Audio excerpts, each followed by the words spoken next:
Crime alert, जुर्म के खिलाफ आवाज।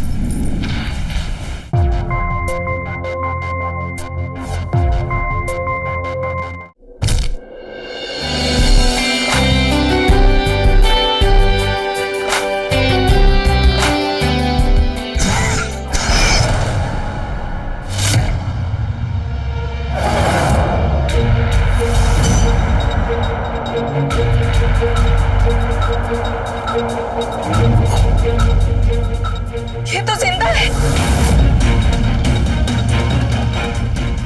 इस बुड्ढे को मरना होगा।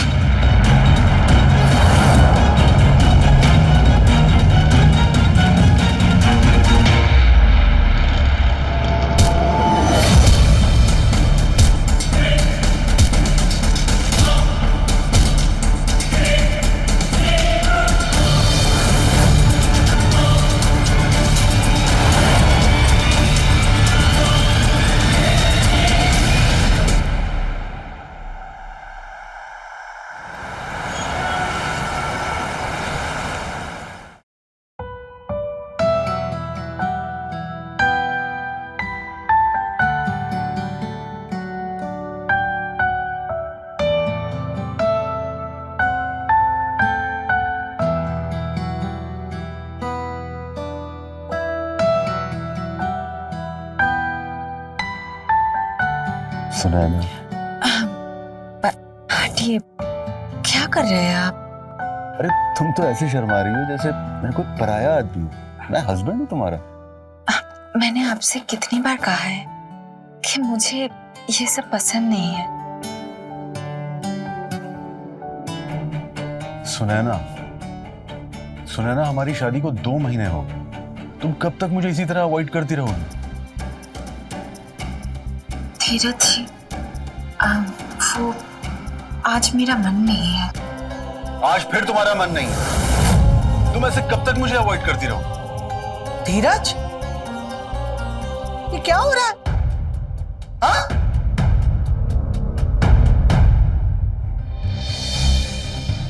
मेरे घर में मेरी बहू से कोई ऊंची आवाज में बात करे, ये मुझे बर्दाश्त नहीं है, समझे? मम्मी जी, मुझे कुछ काम है, मैं आती हूँ। अच्छा बेटा।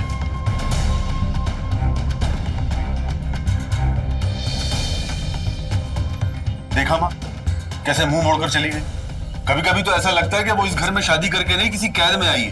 बेटा वो छोटी है, इतनी जल्दी शादी हो गई कि उसे कुछ पता ही नहीं चला।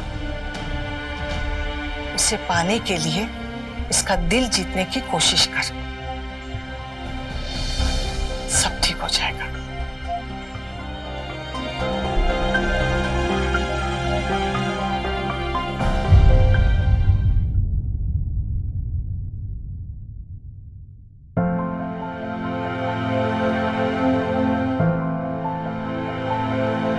सुनैना, हटिए। आई एम सॉरी सुनैना, मुझे पता है मैं दिन में कुछ ज्यादा ही बोल गया।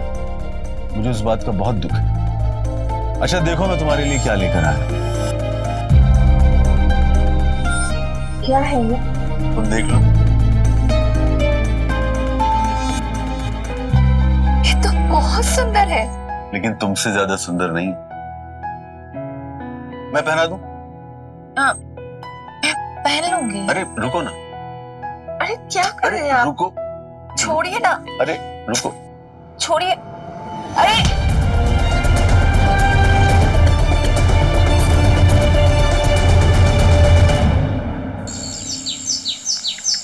बाबूजी अब आप ही समझाइए सुनैना को।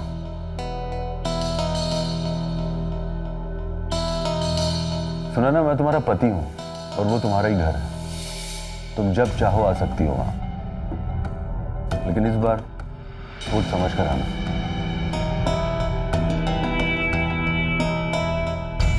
ठीक है बाबूजी, मुझे आज्ञा दीजिए। दामाद जी, माफी चाहता हूँ। बच्ची है, जज्बातों को ठीक से समझ नहीं पाती है। मैं समझा बुझाकर उसको वापस भेजता हूँ। ठीक है।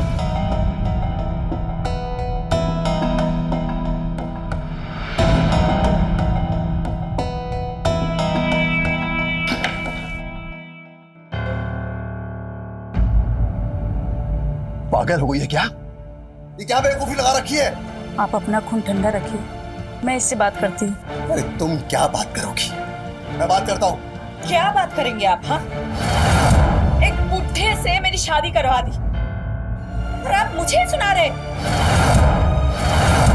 14 साल पापा, 14 साल का फर्क है हमें। मुझे शर्म आती है उनके साथ। अच्छा, ये शादी मैंने तेरे फायदे के लिए करवाई है, समझी? अरे तेरे चरित्र की वजह से कोई लड़का तुझसे शादी करने को तैयार नहीं था, और ये एक अच्छा भला लड़का मिला जो तेरे बारे में कुछ जानता नहीं था, समझी? नहीं, महारानी को तो सपनों को राजकुमार चाहिए। हाँ, वो तो मुझे मिल ही जाता, लेकिन आपने क्या किया? आपने मुझे बेच दिया। सुनैना,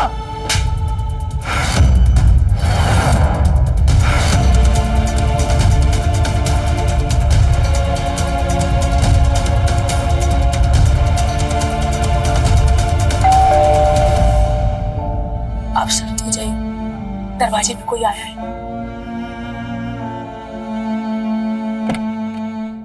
अरे आदेश बेटा, तू?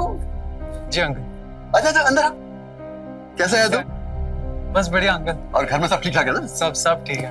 अब सुनैना नजर नहीं आ रही। सुनैना बेटा, वो तेरी बचपन की दोस्त सुनैना नहीं रही है, बहुत बदल गई है। बदल गई मतलब? कल आप मुझे साफ साफ बताइए ना क्या हुआ। आप मुझे बता सकते हैं, मैं तो आपके परिवार जैसा हूँ। बेटा, उसकी शादी उसकी मर्जी से नहीं हुई है, तब वो वापस घर नहीं जाना चाहती है। मेरी समझ में नहीं आ रहा कि मैं क्या करूं। कल आप मुझे एक मौका तो दीजिए, इतनी छोटी सी बात है, मैं उसको अभी मना के आता हूँ।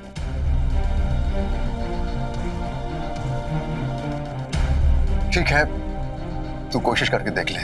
ठीक है, मैं आता हूँ।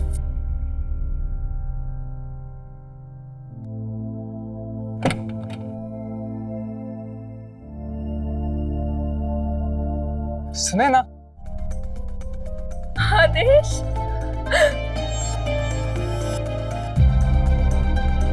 आदेश, तुम्हें कितना समय लगा दिया आने में? हाँ, चलो अच्छा है, मुझे भूली तो नहीं। ऐसे सुना है तुम बहुत बदल गई हो। आज मेरा मूड बहुत ऑफ है, मुझे किसी से बात करने का बिल्कुल मन नहीं है। अरे लेकिन तुम मुझसे तो बात कर ही सकते हो। भूल गई? कितना अच्छा समय बिताया हमने इसी कमरे में। हटो यहाँ से। अरे अब इन सब बातों का कोई फायदा नहीं है, मैं शादीशुदा हूँ। जानता हूँ तुमने मेरे कहने पे ये सब किया है, लेकिन मुझ पे भी तो विश्वास सोच के किया होगा ना। अब मैं जैसा कहता हूँ वैसा कर। ठीक है।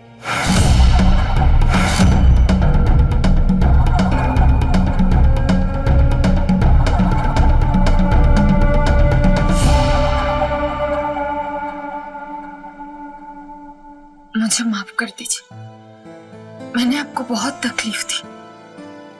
अब मैं आपको कोई दुख नहीं दूंगी। सुनैना, ऐसी कोई बात नहीं। ऐसी बात है।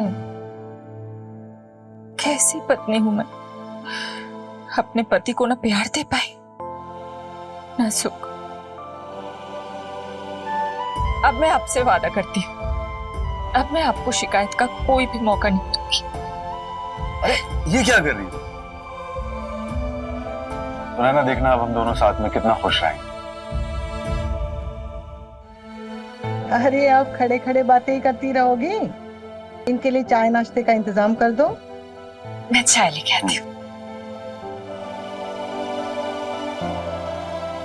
ये सब आप लोगों की वजह से हुआ। आप लोगों ने इसे इतने अच्छे से समझाया है कि इसे अपनी भूल का एहसास हो गया।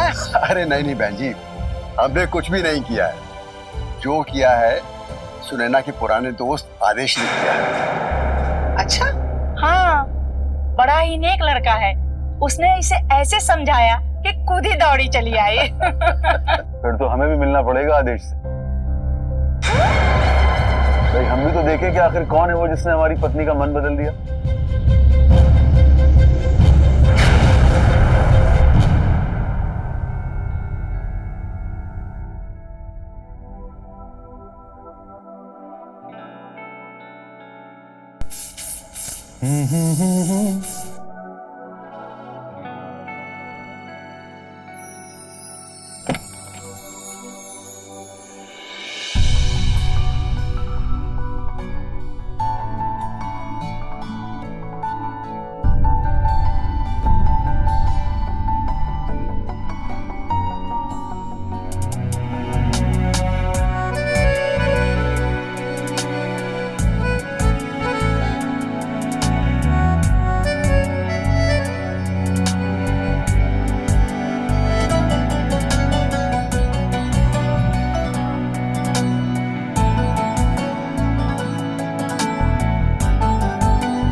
पल का कब से इंतजार था।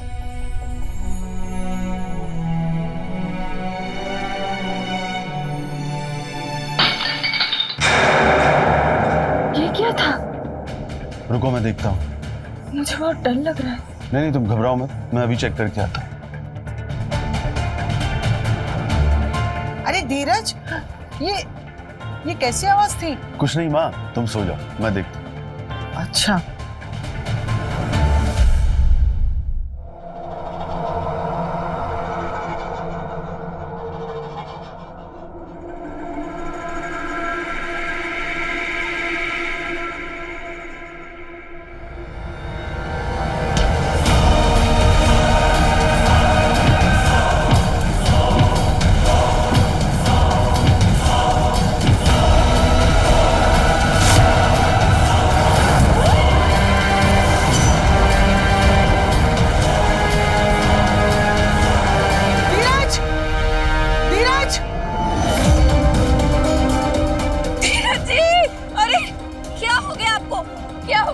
देखिए ना। अरे क्या हुआ? देखिए ना इनको क्या हो गया। आइए उठिए। क्या हो गया मेरे बेटे को? धीरज, किसने मारा मेरे बेटे को? पता नहीं मम्मी जी, कोई आया था और उसने बहुत मारा और फिर भाग गया।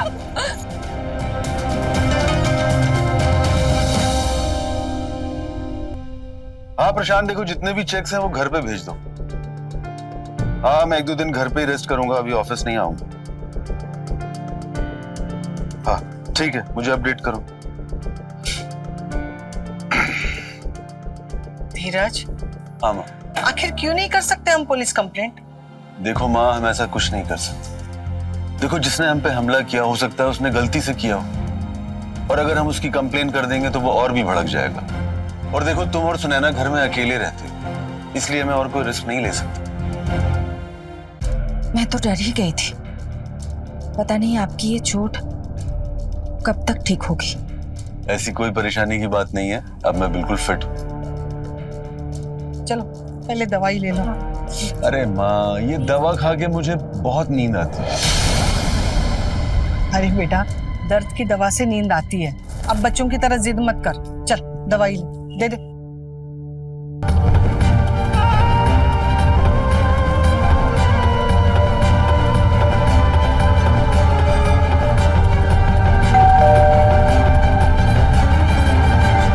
मैं देखती हूँ।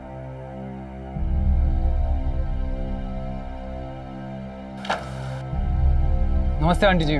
नमस्ते, आप कौन? मैं सुनैना का दोस्त आदेश। अच्छा अच्छा, आओ बेटा। आदेश, तुम अंदर आओ। ये मेरी माँ है और ये है मेरे पति धीरज। अरे धीरज जी। अरे आदेश। अरे बैठे बैठे। और ये आपकी हालत की किसने? अरे यार तुम बैठो ना, इस दर्द के बारे में बात करके इस दर्द को और ज्यादा मत बढ़ा। वैसे तुमने बहुत अच्छा किया आज घर आ गए, हमारी भी तुमसे मिलने की बहुत तमन्ना थी। बेटा बाजार जाकर सब्जियां लेकर आते हैं, हाँ? तब तक ये लोग बैठकर बातें कर लेंगे। क्या माँ, कैसी बातें करती हो तुम? अरे उसका बचपन का दोस्त है और तुम उसे लेके जा रही हो। अब वो दोनों बातें करेंगे, वो मेरे साथ क्या करेगा अकेला? ये भी ठीक है, चलो मैं अकेली जाकर लेकर आती हूँ। अच्छा बेटा। अच्छा, वो सुनैना के मम्मी पापा ने बताया कि तुमने उसे ऐसा क्या समझाया कि वो सारी नाराजगी भूल के घर वापस आ गई? यार ऐसी कोई तरकीब हो तो हमें भी बता दो। अरे नहीं नहीं धीरज जी, ऐसा कुछ नहीं कहा मैंने सिर्फ उसको इतना कहा कि आप बहुत ही अच्छे और नेक दिल इंसान हैं जिन्होंने हमारी सुनैना को अपनाया। बस ये सुनते हुए आ गई।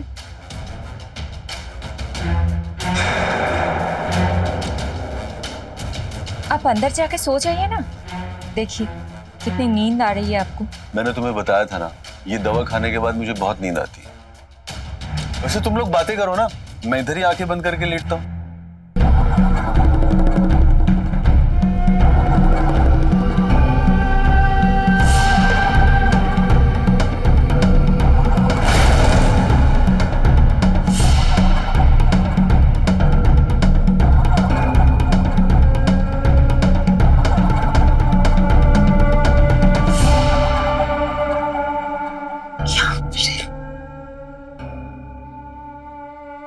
पागल हो क्या?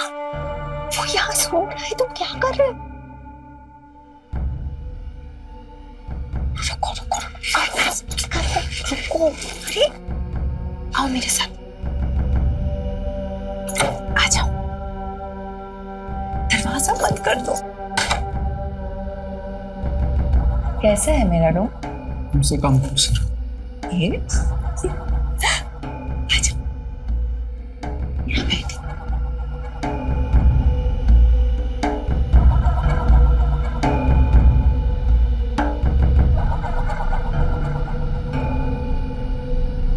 कितना मिस किया तुमको।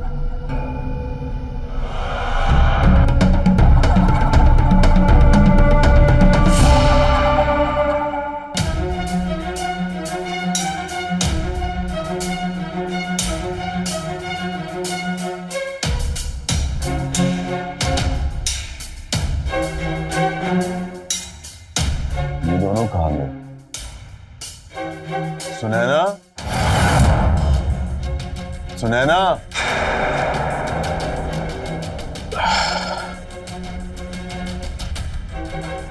अब क्या करें? सुनैना, सुनैना, तुम यहाँ? आदेश कहाँ है? अब वो मैं बाथरूम दिखाने के लिए लेके आई थी यहाँ। अच्छा, अरे धीरज जी, अच्छा हुआ आप जाग गए, इसने तो मुझे बोर ही कर दिया था। चलिए मैं चलता हूँ, अच्छा हुआ आपसे मिलके। अरे थोड़ी देर रुकते। नहीं, मैं फिर कभी आऊँगा। ठीक है, चलिए हम आपको बाहर छोड़ दें। जी चलिए।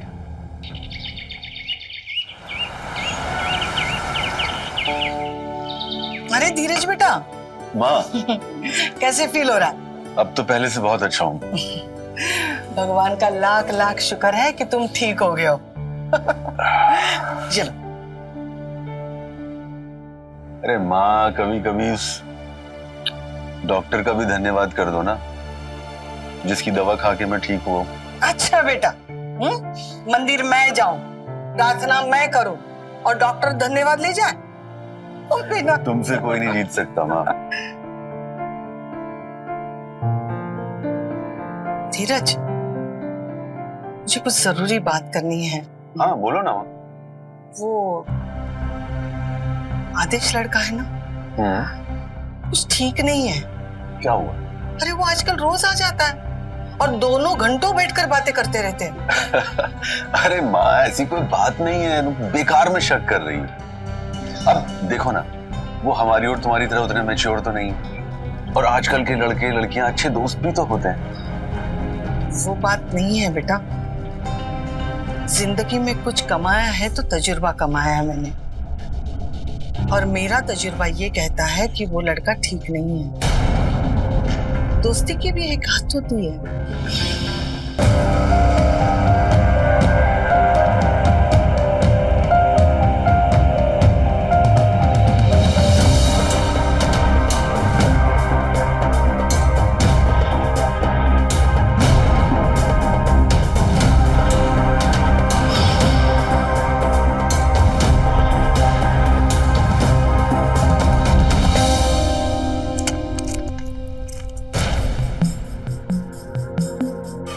ले लीजिए।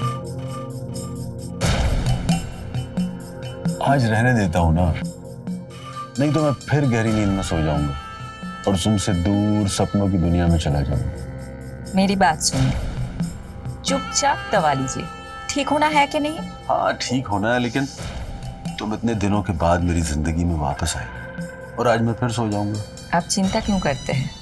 आप एक बार ठीक हो जाइए, फिर हम लोग कहीं दूर, कहीं अच्छी जगह पे घूमने जाएंगे।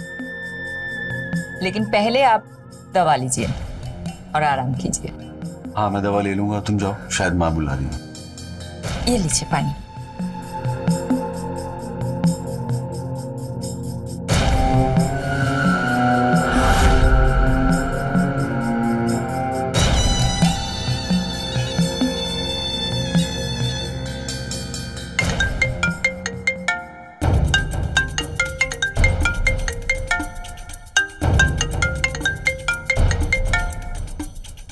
हेलो, इतनी रात को फोन क्यों किया? अरे तुम्हारी याद आ रही थी इसलिए। सुनो, अपने टेरेस पे आओ ना। रुको,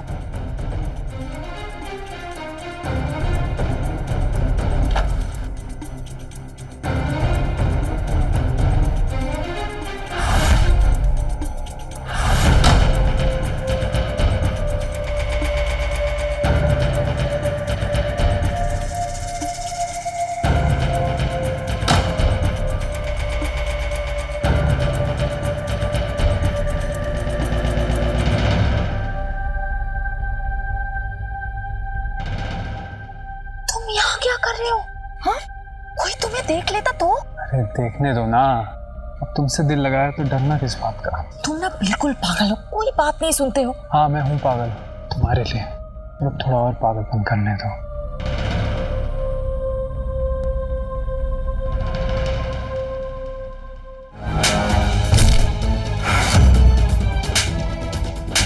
तुझे जिंदा दफन कर।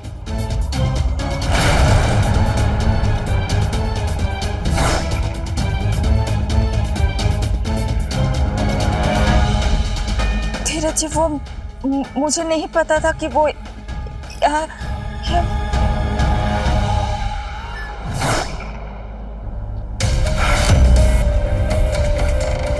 बेटा ये कैसा शोर था? कुछ तो नहीं माँ, आप सोए नहीं अभी तक? क्या हो रहा था ऊपर? कहा ना माँ, कुछ नहीं हो रहा, आप सो जाइए।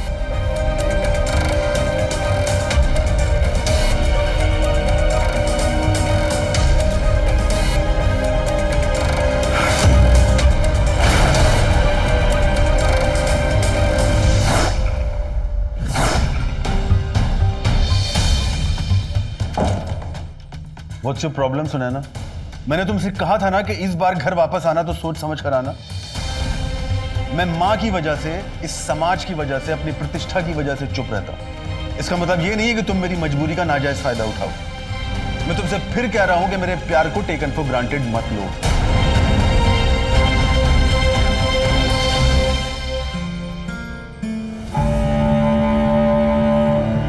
सुनैना, मैं तुमसे बहुत प्यार करता हूं और मैं चाहता हूं कि हम दोनों साथ में खुश रहें। तुम्हें भी तो कुछ कोशिश करनी पड़ेगी ना।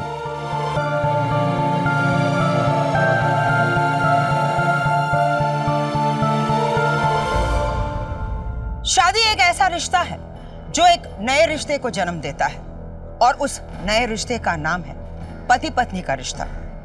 एक अच्छा जीवन साथी अगर हमारी जिंदगी को उबार सकता है तो उसे बर्बाद भी कर सकता है, और धीरज के साथ कुछ ऐसा ही हुआ। बड़ी उम्र में शादी करने की वजह से शादी की इतनी जल्दी थी कि ये जानना जरूरी नहीं समझा कि लड़की कैसी है, लड़की के घर वाले कैसे हैं। बस लड़की खूबसूरत थी इसलिए बिना सोचे समझे शादी कर ली। मैं सुधा चंद्र आज जुर्म के खिलाफ एक ऐसी कहानी आपके सामने लेकर आई हूं जहां एक सीधा साधा और नेक व्यक्तित्व का इंसान अपनी धोखेबाज पत्नी के चुंगल में फंसता जा रहा था। क्या धीरज को अपनी पत्नी की असलियत का पता चल पाएगा? आइए देखते हैं। धीरज,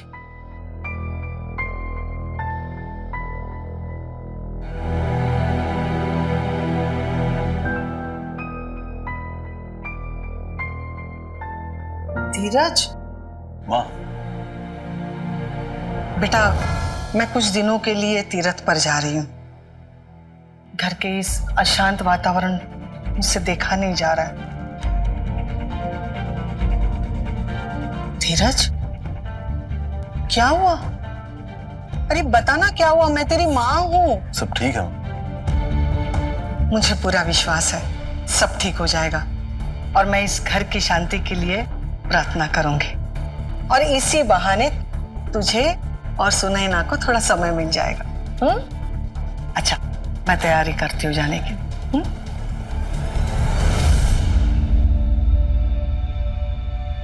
मेरी तो किस्मत ही खराब है, ये बुढ़ा मेरा पीछा कभी नहीं छोड़ेगा। तुमने ठीक नहीं किया मुझ पे हाथ उठा के, सुनैना। यहाँ मेरी जिंदगी खराब हो रही है और तुम्हें अपनी पड़ी है। नहीं नहीं सुनैना, हम दोनों की, वो बुड्ढा हम दोनों का दुश्मन है।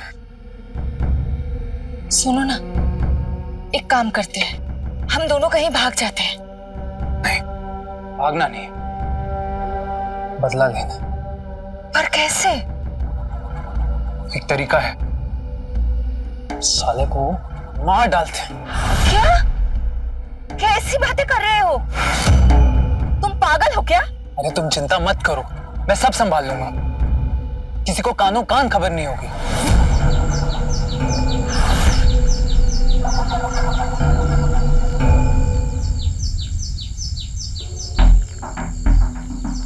अबे उनको ऐरा गैरा समझो क्या बे हैं?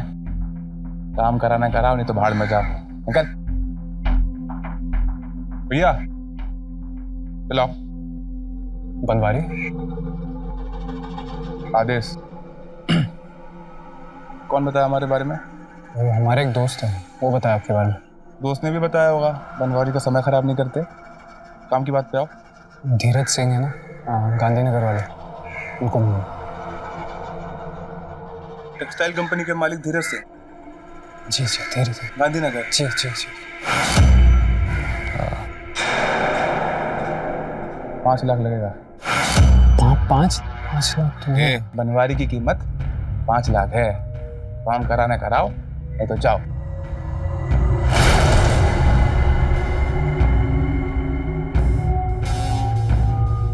पाँच लाख का इंतजाम कहाँ से करूंगा?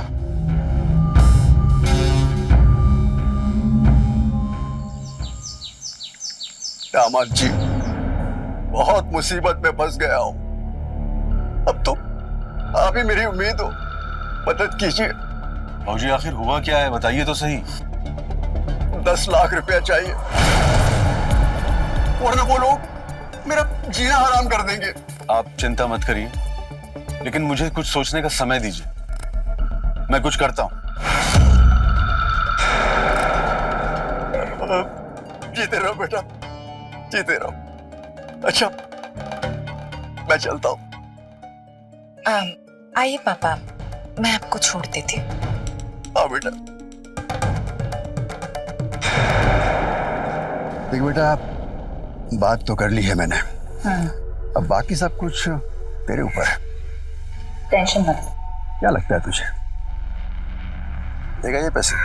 आप चिंता मत कीजिए, मैं पैसे कैसे ना कैसे करके निकलवा ही लूंगी। एक बात बता, 10 लाख तो तूने मांग लिए, उसमें से 5 लाख मुझे दे देगी, और बाकी के 5 लाख का क्या करें? आपकी वजह से मैंने इस बुढ़े से शादी कर ली। अब इस बुढ़े की दौलत पर थोड़ी ऐशी कर लूंगी। है तो तू मेरी बेटी। कोई शक? ध्यान रखना।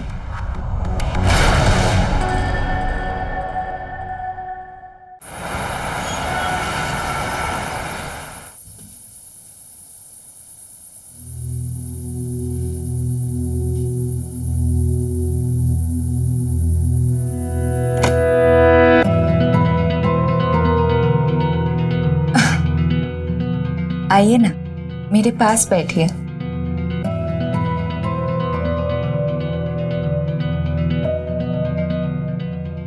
मुझे ऐसा लगता है कि हमें अपने रिश्ते पर काम करना चाहिए, थोड़ा समय एक साथ बिताना चाहिए।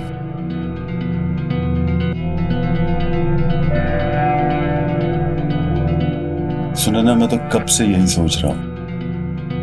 ऐसे मैं सोच रहा हूँ हम दोनों को साथ में किसी लंबी छुट्टी पर जाना चाहिए। क्यों, क्या हुआ, आइडिया पसंद नहीं आया? नहीं नहीं, ऐसा नहीं है। वो मैं सोच रही थी कि पापा इतनी परेशानी में हैं और इसमें मैं छुट्टी मनाने चली जाऊं, यही सोच रही थी बस। तुम अपने पापा की चिंता बिल्कुल मत करो, मैं हूं ना, और मैं उनकी पूरी मदद करूंगा। Don't worry.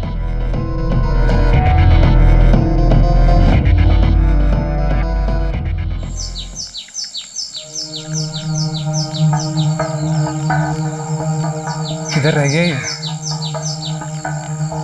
बहुत टाइम लग रहा है। उसने बोला था मेरे को अब तक आ जाएगा।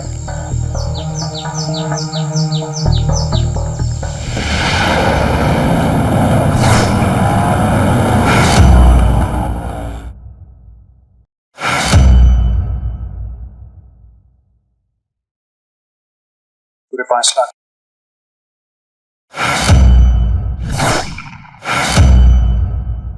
काम हो जाएगा ना?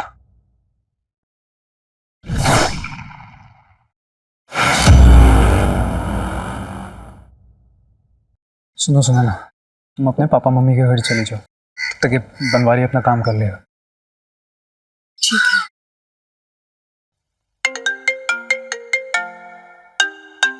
धीरज का फोन। हेलो। अरे सुनैना, कहाँ हो तुम? सब ठीक तो है ना? हाँ, वो माँ की तबीयत खराब हो गई। मैं उनके साथ थोड़ा समय बिता के रात तक आ जाऊँ। अरे माँ को क्या हुआ? अच्छा तुम परेशान मत हो, मैं आता हूँ। नहीं नहीं नहीं, वो क्या है ना कि माँ ना मुझे कभी कभी बहुत ज्यादा मिस करती है और वो बेचैन हो जाती है, उनकी तबीयत खराब हो जाती है। मैं उनके साथ रहूंगी ना तो वो ठीक हो जाएगी। अच्छा ठीक है, तुम माँ का ध्यान रखो और जब माँ ठीक हो जाए तो घर आ जाना। और हाँ, किसी भी चीज की जरूरत हो तो मुझे फोन करना। हाँ हाँ जरूर, बाय।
भैया कोई है? कपड़े लेने आए हैं।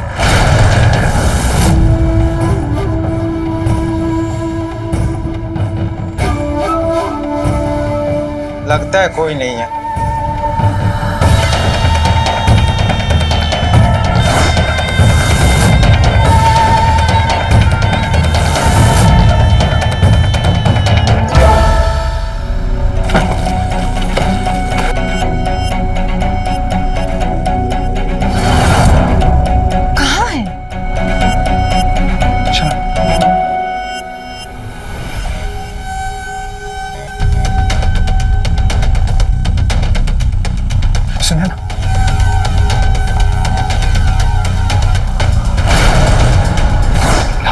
छोड़ गया, लेकिन काम तो किया ना उसने। तुम भी ना।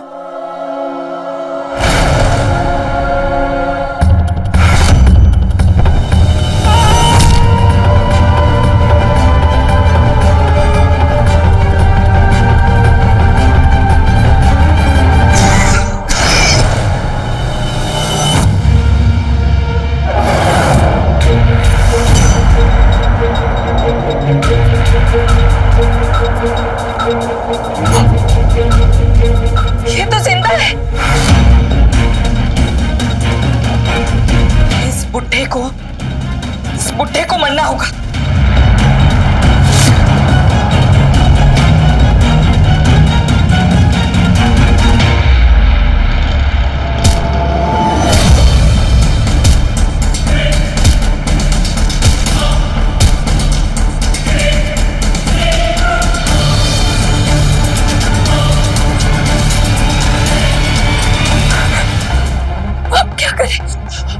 अपने पापा को फोन करो।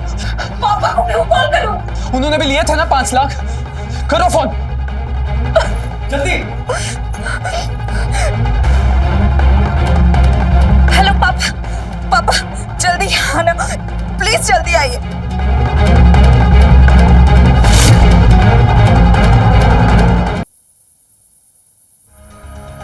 सुनैना। पापा देखिए ना क्या हो गया। पापा, दामाद जी को क्या हो गया? बुड्ढा तो मर गया, इसका सारा पैसा और प्रॉपर्टी सुनैना के नाम, और आप उसके पापा हैं तो इनडायरेक्टली आपके भी नाम हुआ। अब आप अपने एक्सपीरियंस से बताइए कि इस लाश का करे तो करे क्या।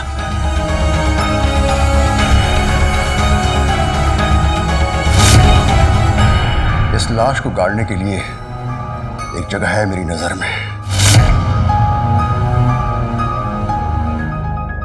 आदेश, एक हिंसक प्रकृति का शख्स था। सबसे पहले बड़ी चालाकी से वो धीरज के घर के अंदर घुसा और फिर उसी के पत्नी पर अपना हक जताने लगा। लेकिन यहाँ कसूरवार अकेला आदेश नहीं था, बल्कि सुनैना भी थी। एक कसूर धीरज का भी था, क्योंकि बिना सोचे समझे सुनैना जैसी लड़की को उसने अपनी जिंदगी में आने दिया। यही उसका सबसे बड़ा कसूर था, एक ऐसा कसूर जिसने उसकी जिंदगी तबाह कर दी। हमारे समाज में ये आम धारणा है कि उम्र बढ़ने के बाद शादी बड़ी आसानी से नहीं हो सकती, जिसकी वजह से बहुत सारे परिवार दबाव में आ जाते हैं और कैसे भी शादी करवाना उनके लिए एक मकसद बन जाता है। ये बात हम अच्छी तरह से जानते हैं कि जब भी हम जल्दबाजी में कोई काम करते हैं उसका नतीजा हमेशा खराब ही होता है। धीरज की जिंदगी तो खत्म हो गई, लेकिन उसकी बूढ़ी माँ अभी भी जिंदा थी और इस बात से अनजान थी। जो कुछ भी धीरज के साथ हुआ था, क्या उसकी माँ उसके बारे में जान पाएगी या फिर उसका भी वही अंजाम होगा जो धीरज का हुआ था? चलिए देखते हैं।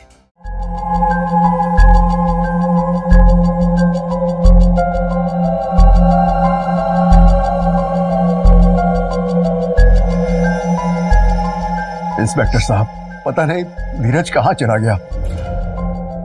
हम सब परेशान हैं, प्लीज कुछ कीजिए। उस दिन माँ की तबीयत खराब हुई थी। मैंने उनको बताया था कि मैं रात तक वापस आ जाऊंगी। मैं जब वापस गई तो वो घर पे नहीं थे, उनका फोन भी नहीं लग रहा था। हम तो घूमने भी जाने वाले थे और ये सब कुछ हो गया। इंस्पेक्टर साहब, मेरे बेटे को अगवा कर लिया है। समय पहले रात में किसी ने उसे बुरी तरह मारा। जरूर कोई ऐसी बात थी जो मुझे नहीं बता रहा था। देखिए, आप लोग फिक्र मत कीजिए, सब्र रखिए। हम लोग धीरज को ढूंढ रहे हैं, जैसे कुछ पता चलेगा आपको बता देंगे। चलते हैं।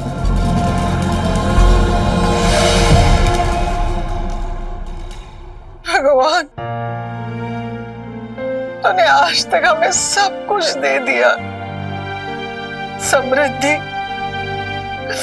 बस मुझे मेरे बेटे से मिलवा दो, वो जहां भी हो ठीक हो।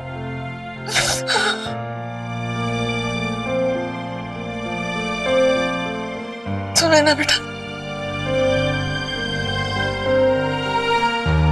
कल मैं मंदिर में पूजा करवाने जा रही हूँ। अगर तुम भी आओगी तो अच्छा होगा।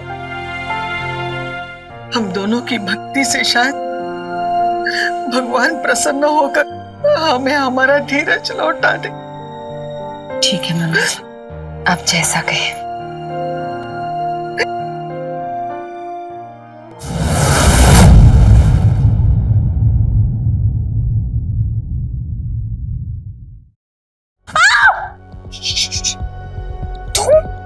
तुम यहाँ क्या कर रहे हो?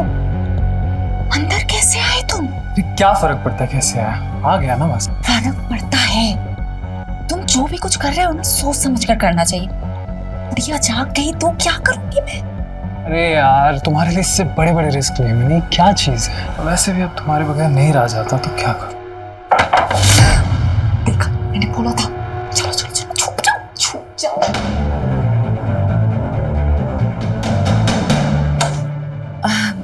मम्मी जी, आप?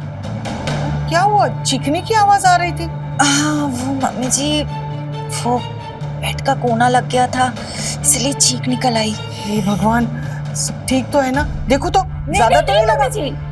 हल्का सा लगा है, वो मैं कुछ लगा लूंगी, आप टेंशन मत कीजिए। देखो तो, आप सो जाइए, कल पूजा के लिए भी जाना है ना, आप जाइए ना, आप सो जाइए। ठीक है, तुम अपना ख्याल रखना।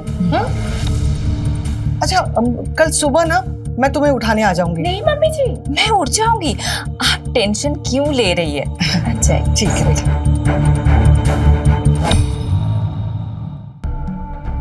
ये बुढ़िया, ये मुझे पागल कर देगी। पूरा दिन मेरा दिमाग खाती रहती है। अभी तक मुझे अपनी बहू मान रही है। खत्म कर देते।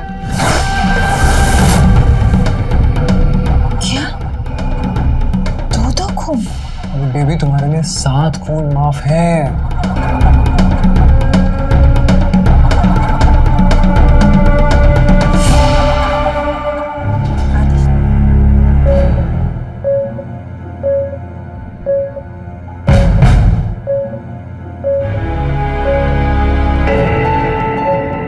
वो मैं सोच रही थी कि मैं ना कुछ दिनों के लिए अपने घर चली जाऊं।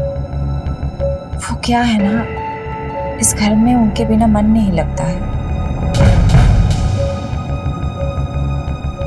ठीक है बेटा, जैसा तुम चाहो।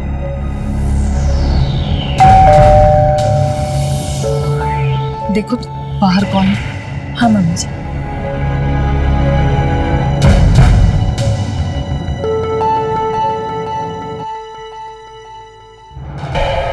आदिश तुम? हे, ऐसे क्या देख रही हो? तुम्ही ने तो मैसेज करके बुलाया मुझे। मैंने तो कोई मैसेज नहीं किया। तो फिर? मैंने इसे मैसेज करके यहाँ बुलाया।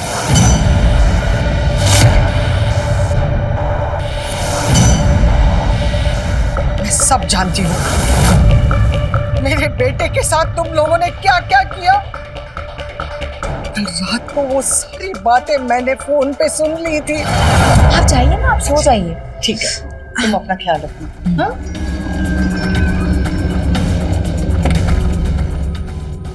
ये बुढ़िया, ये मुझे पागल कर देगी। अभी तक मुझे अपनी बहू मान रही है। तो खत्म कर देते हैं, जैसे बनवारी को बोल के इसके बेटे को मारवाया।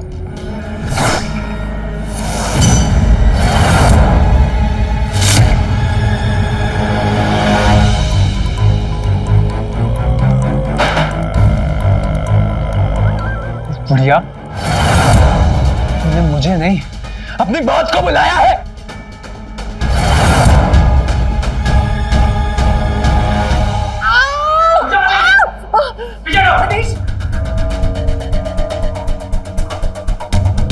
दोनों को पहचानते हो? कौन?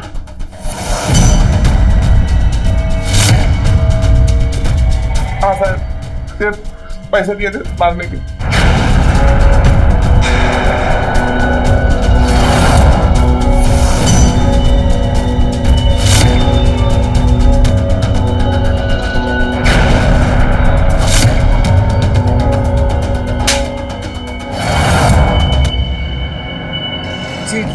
कमियों के बावजूद मेरे बेटे ने तुम्हें अपने दिल में रखा।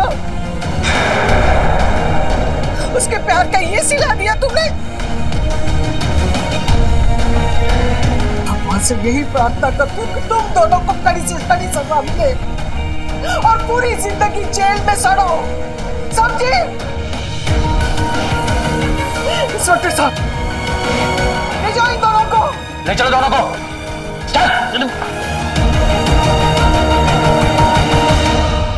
हमारे समाज को एक बेहतर जगह बनाने के लिए बहुत जरूरी है कि हम अपनी निजी धारणा और विचारों को हम तक ही सीमित रखें और दूसरों पर उसे हावी होने ना दें। आज भी हमारे समाज में बहुत सारे लोग हैं जो हमारे समाज के बनाए गए मापदंड पर खरे नहीं उतर पाते हैं, जिसकी वजह से उन्हें बहुत संघर्ष करना पड़ता है अपनी जगह बनाने के लिए। धीरज के साथ भी कुछ ऐसा ही हुआ। आदेश धीरज का कातिल है और कत्ल की वजह सुनैना के प्रति उसका एक अंधा प्रेम भाव। कहीं न कहीं इसके लिए हम भी जिम्मेदार हैं, क्योंकि धीरज जैसे लोगों पर हम हर बार मानसिक दबाव बनाकर रखते हैं कि अभी तक तुम्हारी शादी नहीं हुई, आगे चलकर क्या करोगे। यह हमारी जिम्मेदारी है कि हम अपने विचारों से दूसरों को ठेस ना पहुंचाए, बल्कि उन्हें अच्छा महसूस करवाए। आज के लिए सिर्फ इतना ही। इसी के साथ मैं सुधा चंदन आपसे विदा लेती हूँ। फिर मिलेंगे एक और नई कहानी के साथ हमारे अगले एपिसोड में। तब तक के लिए आप सतर्क रहे, सुरक्षित रहे और देखते रहे क्राइम अलर्ट, जुर्म के खिलाफ आवाज।